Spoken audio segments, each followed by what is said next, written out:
नमस्कार। आज हम लोग जानेंगे सड़क दुर्घटना से बचने के उपाय। सड़क दुर्घटना से बचने के लिए जब लोगों को हेलमेट लगाने के लिए कहिए, गाड़ी धीमे चलाने के लिए कहिए, तो वे यह कहते हुए आपकी बात को टाल देते हैं कि वह बहुत सावधानी पूर्वक सड़क पर गाड़ी चलाते हैं, या फिर यह जवाब देते हैं कि उन्हें गाड़ी पर कमांड करना अर्थात कंट्रोल करना आता है।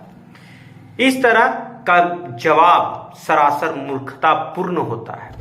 अगर ऐसे लोगों से कुछ इस तरह से पलट कर प्रश्न करिए कि आप अपने गाड़ी पर कंट्रोल कर सकते हैं, लेकिन अगर सामने वाला अचानक से गलती कर बैठे तो उसके लिए आपके पास क्या विकल्प होता है? तो फिर दांत निपोर के आगे बढ़ जाते हैं, यानी चुपचाप आगे वो बढ़ जाते हैं।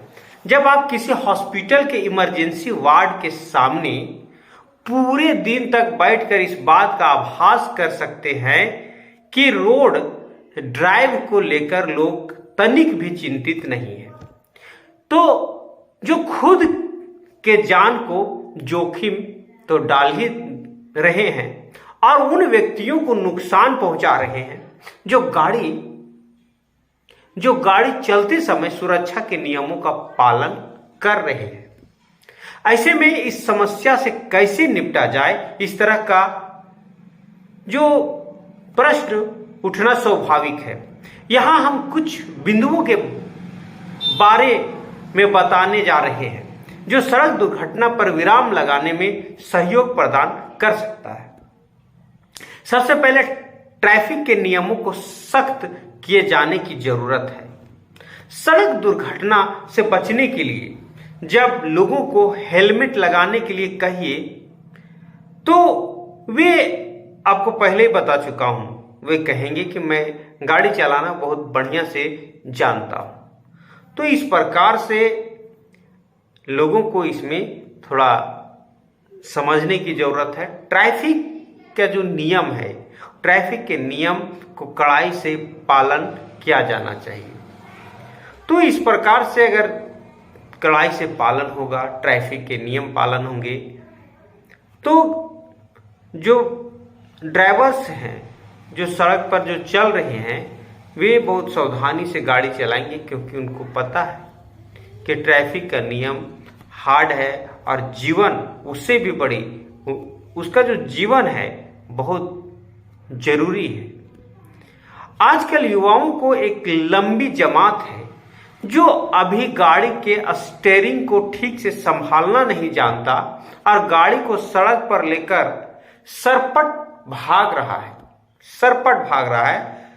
तो चिंता का विषय है। और जिस तरह से रोड दुर्घटना में युवा अपनी जान गंवा रहे हैं, उसने यह भी एक कारण है। सड़क पर उन्हीं को गाड़ी चलाने के लिए अनुमति दी जाए जिसके पास लाइसेंस हो।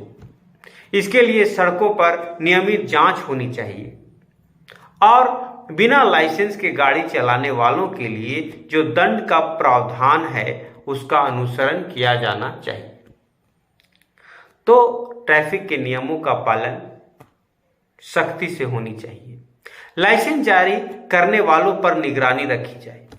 यह लगभग सभी लोग जानते हैं कि लाइसेंस जारी करने के लिए जो कायदे कानून है उसका अनुसरण नहीं किया जाता है, अर्थात बिना टेस्ट के लाइसेंस जारी करने की अनुमति नहीं होती है। लेकिन यह नियम सिर्फ कायदे कानून कागजों तक सीमित है। सरकार को चाहिए कि उस स्थान पर सीसीटीवी फुटेज लगाया जाए जहां पर ट्रायल देने के पश्चात लाइसेंस जारी करने का नियम होता है, और किसी भी तारीख को फुटेज मंगा कर देखना चाहिए और उस दिन जारी हुए लाइसेंस की संख्या देखनी चाहिए कि जितने लोगों ने ट्रायल किया है उतना ही तो लाइसेंस जारी हुआ है। अगर वीडियो में ट्रायल देते हुए फेल होने वालों को पहचान कर या तफ्तीश करनी चाहिए कि कहीं ट्रायल में फेल होने वालों का लाइसेंस तो जारी नहीं कर दिए हैं। नियम को प्रभाव में लाने का हर संभव करे प्रयास। यातायात संबंधित जितने भी नियम कानून बने हैं उसमें बहुत अधिकतर नियम ऐसे हैं जो लोगों को इसके बारे में पता तक नहीं है। और इसका सबसे बड़ा कारण, ऐसे सबसे बड़ा जो कारण है वो ऐसे कानून का प्रभाव में नहीं होना। यातायात के नियमों का पालन नहीं करने के प्रति यातायात पुलिस जिम्मेदार होती है, क्योंकि वह लोगों को यह नहीं बता पाती है कि यातायात के नियमों का नहीं पालन करने के बाद व्यक्ति को किस तरह की सजा का प्रावधान है। और इस वजह से प्रभाव में नहीं है, क्योंकि आपको पता भी है लोगों ऐसे कानून का प्रभाव कौन देखा है, और ना ही इसको पालन नहीं करने के बाद किसी भी तरह के दंड का सामना करना पड़ता है। इसलिए जरूरी है कि नियमों को प्रभाव में लाने के लिए दंड दिया जाना चाहिए। अगर कोई यातायात के लिए बनाए गए कानून की अवहेलना करता है तो उसको करे प्रोत्साहन। बिल्कुल गलत हो गया थोड़ा।